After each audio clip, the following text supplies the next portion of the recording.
Falando dos dias atuais, assim, como que você define, então, hoje a sua estratégia? Dado que você passou por um momento onde você testou as coisas, quebrou, viu o que tinha que fazer de errado, aprendeu com o erro, obviamente, Uhum. e como que hoje é a sua estratégia? Então, o que você faz hoje como investidor e quais são as ferramentas, as variáveis que você usa para sua tomada de decisão? Se você quiser abrir pro pessoal, assim, pra gente entender. Claro, claro. Só importante comentar até esse Maravilha, maravilha. trajeto, né? Eu saí do interior de São Paulo, vim para São Paulo para aprender um pouco mais sobre o mercado financeiro. Fiquei no escritório de traders autônomos.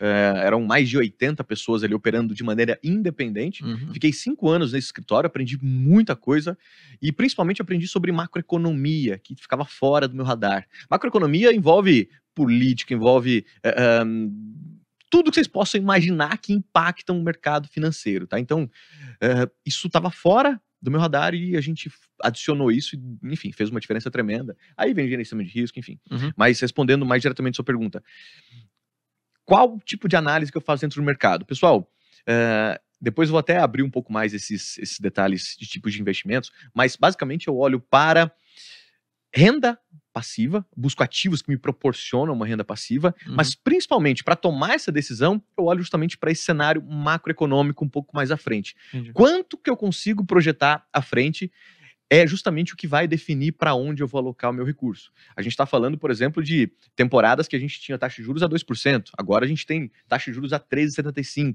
Então são cenários completamente diferentes. Quanto que eu consigo prever à frente? Expectativa agora de início de queda de juros aí a partir de agosto, setembro. Qual que é o meu cenário? Qual que é o meu cenário para o segundo semestre de 23, primeiro de 24? Eu uso bastante esse cenário macroeconômico, envolve política, envolve cenário China, envolve eleições americanas no ano que vem, envolve estímulos na Ásia, enfim, tem muitas questões que a gente coloca dentro de um pacote para poder nortear. É mais para você entender, então, a narrativa e para onde vai o mercado e se posicionar nos determinados ativos que se beneficiam disso daí. Ou, se você for fazer na outra ponta, os ativos que não vão bem disso e você quer ganhar também com essa queda. Exatamente. Um exemplo bastante interessante, nas eleições que nós tínhamos, acabei mapeando, inclusive, pesquisas da Genial aqui, a gente fiz um levantamento, até gravei um vídeo especificamente, as pessoas criticavam as pesquisas, né, eleitorais, eu fiz um compilado de todas as pesquisas desde 1992, 94, no primeiro turno, todas, 100% das pesquisas acertaram o primeiro turno. E o segundo turno, a maioria delas, a gente, enfim, acabei fazendo um levantamento e, na minha tese, o Lula estaria na frente, né? Beleza, vou trabalhar com isso. Que tipo de ativo a gente pode alocar para ter um kit governo, de repente com o Lula assumindo? Lembrando que as eleições foram em outubro, o segundo turno ali em novembro, e você tem um período de gestão do governo ali de novembro a dezembro, e o período, pelo menos aí de 90, 100 dias, em que tem um tumulto, tem uma troca de poderes ali bastante grande. Então, normalmente a gente trabalha com 100 dias após o início do governo. Aí eu comecei a imaginar, peraí, vamos ter um governo que é um pouco mais assistencialista, um pouco mais pró-social, todas as questões que, enfim, a gente discute aqui em vários encerramentos, né? Que tipo de proveito, eu vou usar essa palavra, é feia, mas é isso, o mercado financeiro é isso. Que tipo de proveito eu posso tirar com um governo um pouco mais assistencialista, um pouco mais pró-social, um pouco mais tendencioso a estimular a economia com as próprias mãos, sem deixar o livre mercado fazer isso.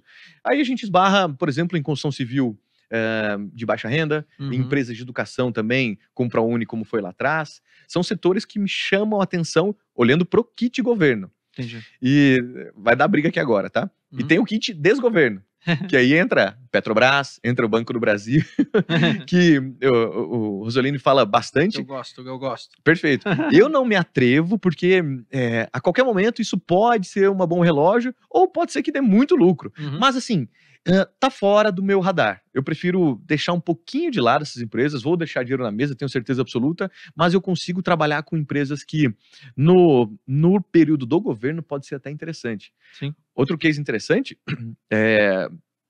justamente houve um impasse bastante grande ali entre bolsonaristas, lulistas, etc. O país ficou absolutamente rachado, né?